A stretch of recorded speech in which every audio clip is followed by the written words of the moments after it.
హిడ్మా గురించి top secrets ఇప్పుడు మనం చూడబోతున్నాం. మావోయిస్ట్ ఆపరేషన్స్ ఎలా జరిగాయో చూడబోతున్నాం.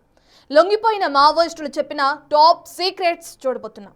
దేశమంతా సంచలనం సృష్టించిన మహేంద్ర కర్మ ఆపరేషన్ ఎలా సాగిందో చూడబోతున్నాం. దీని వెనుక ఎవరి మాస్టర్ మైండ్ పనిచేసిందో చూడబోతున్నాం. మాజీ మావోయిస్టులు ఆఫ్ ది రికార్డులో చెప్పిన నిప్పు లాంటి నిజాలేంటో డీకోడ్ చేద్దాం.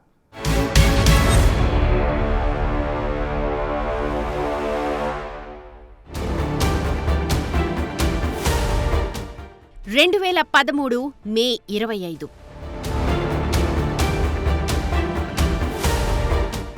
దర్బా ఘాటీ, సుక్మా జిల్లా, ఛత్తీస్గఢ్. ఒక్కసారిగా మెరుపు దాడి.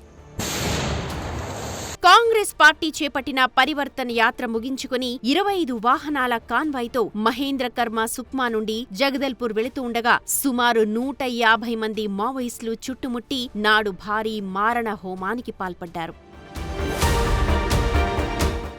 మొదట లోయలోని ఇరుకైన మార్గంలో భారీ ఐఈడీ పేలుడు జరిపి కాన్వాయ్ను ఆపేశారు. ఆ తరువాత చుట్టుపక్కల కొండల నుండి మావోయిస్టులు విచక్షణారహితంగా కాల్పులు జరిపారు. మహేంద్ర కర్మకు ఉన్న Z+ సిబ్బంది ఎదురు కాల్పులు చేసినా వారి వద్ద బుల్లెట్స్ అయిపోవడంతో లొంగిపోయారు. ఆ తరువాతే అసలు గేమ్ మొదలైంది. ప్రాణాలతో దొరికిన లీడర్లందరినీ వరుసలో నిలబెట్టారు మావోయిస్టులు. మహేంద్ర కర్మను గుర్తుపట్టి పక్కకు తీసుకెళ్లారు. అయితే ఆయన్ను తలపై కొట్టి కత్తులతో పొడిచి శరీరంపై బుల్లెట్ల వర్షం కురిపించి చంపేశారు. అంతటితో ఆగలేదు. మహేంద్ర కర్మ డెడ్ బాడీపై డాన్స్ చేశారని నాడు ప్రత్యక్ష సాక్షులు చెప్పిన మాట. మరి ఇదంతా నిజమా? ఇంత దారుణంగా మహేంద్ర కర్మను ఎందుకు చంపేశారు? ఈ మొత్తం ఆపరేషన్ కు స్కెచ్ వేసింది ఎవరు? ఆపరేషన్ లో పాల్గొన్నది ఎవరు? నిజంగానే మహేంద్ర కర్మ స్థాపించిన సల్వా జుడుం అంటే నక్సల్ వ్యతిరేక ఉద్యమంపై ఉన్న కక్షతోనే ఈ దాడి చేశారా? ఇంకా ఏదైనా బలమైన కారణముందా? అసలు ఈ ఆపరేషన్ చేసిన వారిలో హిడ్మా ఉన్నాడా లేడా? నాడు జరిగిందేంటి? బయటకు ప్రొజెక్ట్ అయిందేంటి? ఇక్కడ మీరు చూస్తున్న ఈ వ్యక్తి బర్సేదేవా. కానీ ఇతనికో భారీ బ్లాస్టింగ్ బ్యాక్ గ్రౌండ్ ఉంది. ప్రత్యర్థిని ఊహించని విధంగా ఇరుకైన అటవీ మార్గాల్లో మెరుపు దాడులు చేయడంలో దిట్ట. ఐఈడీలు, బ్యారెల్ గ్రెనేడ్ లాంచర్లను అమర్చడంలో ఎక్స్పర్ట్. బలగాలను చుట్టుముట్టి వారిని మానసిక ఒత్తిడికి గురిచేసి అటాక్స్ చేయడం ఇతని స్పెషాలిటీ. 2017 బుర్కాపాల్ దాడి ఇతడు చేపట్టిన ఆపరేషన్లలో highlight. American made cold rifle ఇతడి ఆయుధం. కోయా, గోండి, తెలుగు, ఒరియా, హిందీ, మరాఠీ భాషల్లో అనర్గళంగా మాట్లాడడం ఇతని ప్లస్ పాయింట్. వివిధ రాష్ట్రాల్లో బార్డర్లలో దాడులను ఈజీగా కోఆర్డినేట్ చేసే సత్తా ఇతని సొంతం. 2013 జీరం లోయలో మహేంద్ర కర్మపై అటాక్, 2021 టేకులగూడెం ఎన్కౌంటర్ వంటి భారీ దాడుల వెనుక బర్సేదేవా వ్యూహ రచనే ఉంది. నాటి మహేంద్ర కర్మ అటాకింగ్ గురించి బిగ్ టీవీ ఇంటర్వ్యూలో మాజీ మావోయిస్ట్ బర్సేదేవా ఏం చెప్పారో చూడండి. अभी इडमा दूसरा जगह में, हम दूसरा जगह में अलग अलग था. मैं एक ही जगह में नहीं था. हम तो ये महेंद्र कर्मा का ये 2013 मई 25 ऑपरेशन में हम शामिल हैं, लेकिन इडमा नहीं शामिल था. उनको भी उस ऑपरेशन में शामिल करके मीडिया, పోలీస్ बताया है, वो झूठ है. రైట్, చూశారుగా బర్సేదేవా చెప్పింది. అసలు మహేంద్ర కర్మపై జరిగిన అటాక్ లో ప్రత్యక్షంగా పాల్గొన్నది మీరు చూస్తున్న ఈ బర్సేదేవానే. నాడు మహేంద్ర కర్మ చేసిన అరాచకాలపై రక్తం మరిగిపోవడంతోనే అంత దారుణంగా చంపేశారని నాటి విషయాలను గుర్తు చేశారు. మహేంద్ర కర్మ ఆదివాసీల నుంచే వచ్చిన చాలా అకృత్యాలు చేశాడని, గిరిజన యువతుల ఉసురు పోసుకున్నాడని మావోయిస్టులు అనుకోవడం వల్లే నాడు భారీ అటాక్ చేశారన్నారు. నాడు మహేంద్ర కర్మ హతమయ్యాక డెడ్ బాడీపై మావోయిస్టులు డాన్సులు చేశారు అన్న ప్రచారం పెద్ద ఎత్తున జరిగింది. అయితే నాడు అలా డాన్సులు చెయ్యలేదని బర్సేదేవా చెప్పుకొచ్చారు. దేశవ్యాప్తంగా సంచలనం సృష్టించిన మహేంద్ర కర్మపై జరిగిన మారణ హోమంలో హిడ్మా కీలక పాత్ర పోషించాడు అని నిఘా వర్గాలు, దర్యాప్తు సంస్థలు ఆనాడు చెప్పాయి. ఈ దాడికి సంబంధించిన స్ట్రాటజిక్ బ్లూ ప్రింట్ హిడ్మాదే అని అన్నారు. అప్పట్లో హిడ్మా మావోయిస్టుల ఎలైట్ యూనిట్ అయిన PLGA 1వ బెటాలియన్ కు కమాండర్ గా ఉండేవాడు. ఈ బెటాలియనే దర్బా ఘాటి దాడిలో పాల్గొనడంతో అంతా హిడ్మాదే కీ రోల్ అనుకున్నారు. ఊహించని విధంగా మారణ హోమం చేయడం, హింసాత్మక ఘటనలకు హిడ్మా నేతృత్వంలోని బెటాలియన్ స్పెషాలిటీ అని పేరుండేది. ఆ ఆపరేషన్ సక్సెస్ తర్వాతే హిడ్మా మావోయిస్టు పార్టీ కేంద్ర కమిటీకి ప్రమోట్ అయ్యాడంటారు. అయితే మహేంద్ర కర్మ ఆపరేషన్ లో హిడ్మా పాల్గొనలేదన్నది బర్సెదేవా చెబుతున్న మాట. పోలీసులు, మీడియానే హైలైట్ చేశారంటున్నారాయన. చాలా ఏళ్లు పోలీసులకు దొరకకుండా తప్పించుకున్న హిడ్మా గత ఏడాది నవంబర్ 18న ఆంధ్రప్రదేశ్, ఛత్తీస్గఢ్ సరిహద్దుల్లోని మారేడుమిల్లి అటవీ ప్రాంతంలో జరిగిన ఎదురుకాల్పుల్లో హతమయ్యాడు. హిడ్మా ఊరు ఛత్తీస్గఢ్లోని సుక్మా జిల్లా పువర్తి. బర్సేది పక్కనే ఉన్న ఓయూపారా గ్రామం. ఇద్దరిది పక్క ఊళ్లే. 15 ఏళ్ల సాన్నిహిత్యముంది. హిడ్మా చనిపోయాక తాను కంటతడి పెట్టానని చెప్పుకొచ్చాడు బర్సెదేవా. हिडमा शहीद होने के बाद मेरा को बहुत दुखी लगा हूँ। इस दुखी से हम बाहर आके इस जिम्मेदारी को हम पूरा करेंगे करके सोचा हूँ।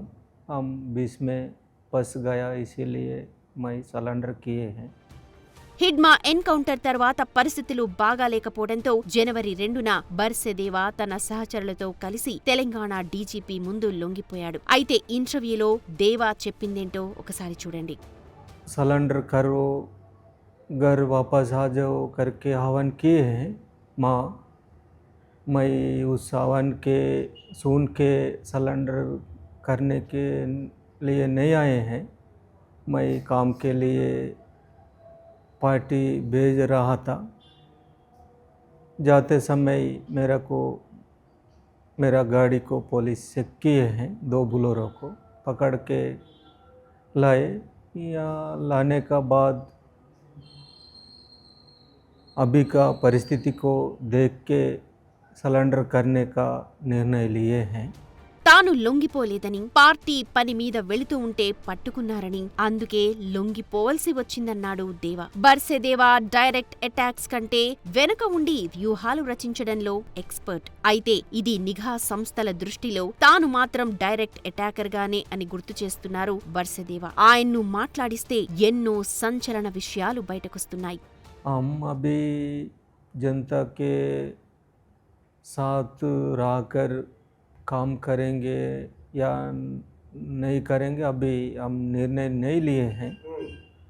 हम बाद में सोचेंगे कि कैसा करेंगे, क्या करेंगे, बाद में हम सोचेंगे।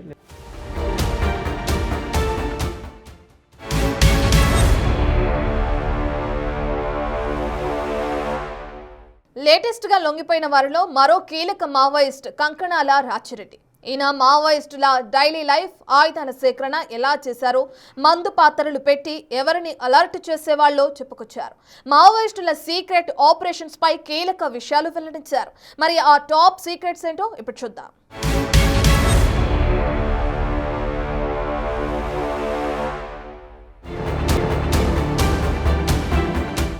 తెలంగాణ డీజీపీ ముందు లొంగిపోయిన రాజిరెడ్డి, బర్సెదేవా మామూలు మావోయిస్టులు కాదు. తాము అణచివేతకు గురయ్యామన్న ఉద్దేశంతో అన్యాయాలకు, అక్రమాలకు వ్యతిరేకంగా ఉద్యమానికి ఆకర్షితులై ఏళ్ల తరబడి పనిచేసి వ్యూహాలు రచించి అణచివేతకు గురైన వారికి తమతో అయినంత సాయం చేసి బయటకొచ్చామంటున్నారు. మరి మావోయిస్టుల ఉద్యమ ప్రస్థానం, మావో డైలీ లైఫ్ గురించి కంకణాల రాజిరెడ్డి ఏం చెప్పారో ఇప్పుడు చూద్దాం. ఇప్పుడు సమన్వయం లేదు, కనెక్టివిటీ లేదు.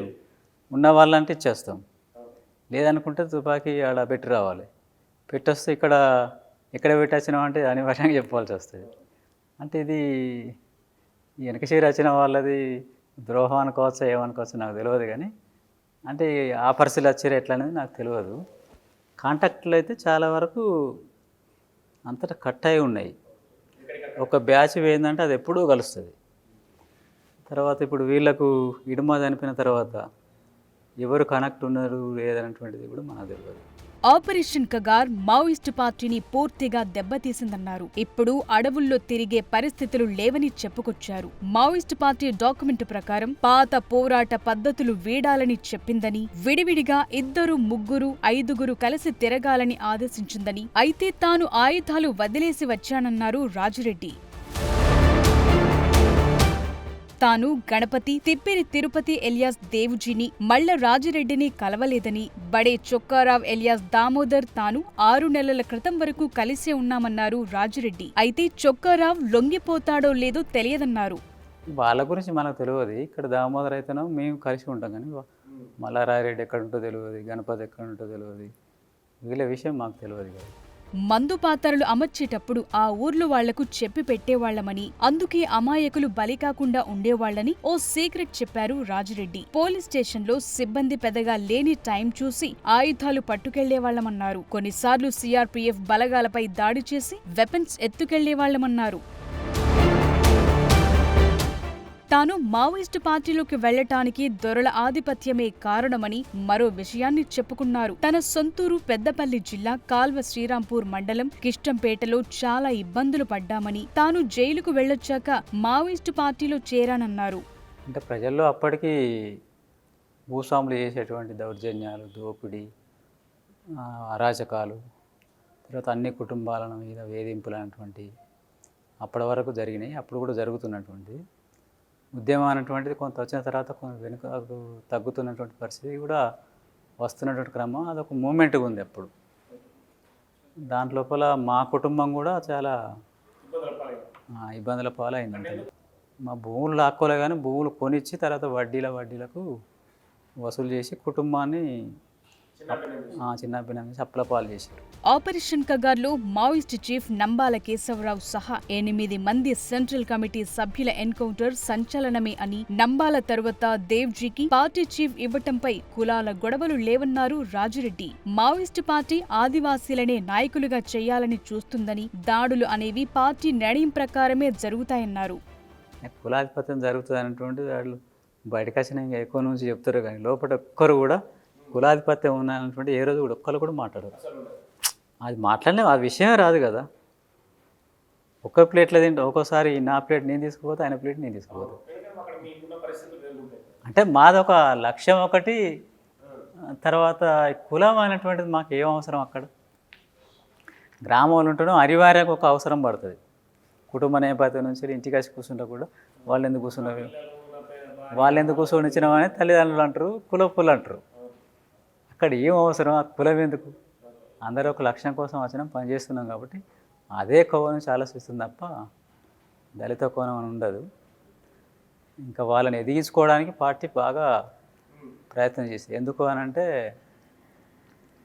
అసలు ముఖ్యమైన శిక్షణే అది. వాళ్ళ నుంచి నాయకత్వం రావడం ద్వారా మనకు మద్దతు ఎక్కువ ఉంటుంది. వాళ్ళని డెవలప్ చేసుకోవాలన్నటువంటి అక్కడున్న ఆదివాసులను చేసింది, చాలామందిని ఆల్రెడీ మిగతా వాళ్ళని కూడా చేసింది. అడవుల్లో ప్రతిరోజు 10 నుంచి 15 కిలోమీటర్లు నడిచేవాళ్లమని చెప్పుకొచ్చారు రాజిరెడ్డి. రోజు నడుస్తాం, వండుకుంటాం, తింటాం, ప్రోగ్రాంలోకి వెళ్తాం. అంటే ఎన్ని కిలోమీటర్లు అంటే 5 నడవచ్చు, 6 నడవచ్చు, 10 నడవచ్చు.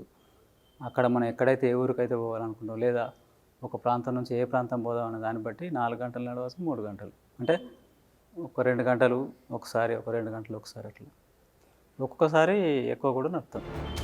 ఫైనల్ గా లొంగుబాట్లపై కీలక కామెంట్స్ చేశారు. తెలంగాణ ప్రభుత్వం లొంగుబాట్లకు ప్రోత్సాహం ఇవ్వటం మంచి ఆలోచనని, ఇప్పుడున్న పరిస్థితులు అనుకూలంగా లేవని, అయితే ఈ విషయంపై ఎవరి అభిప్రాయం వారిదే అన్నది రాజిరెడ్డి బర్సెదేవ చెప్తోన్న మాట. సమాజంలో అణచివేతకు గురవుతున్న వారి కోసం, ఆదివాసీల కోసం తన మలిదశ ప్రస్థానముంటుందని బర్సెదేవ తన మనసులో మాట చెప్పుకొచ్చారు.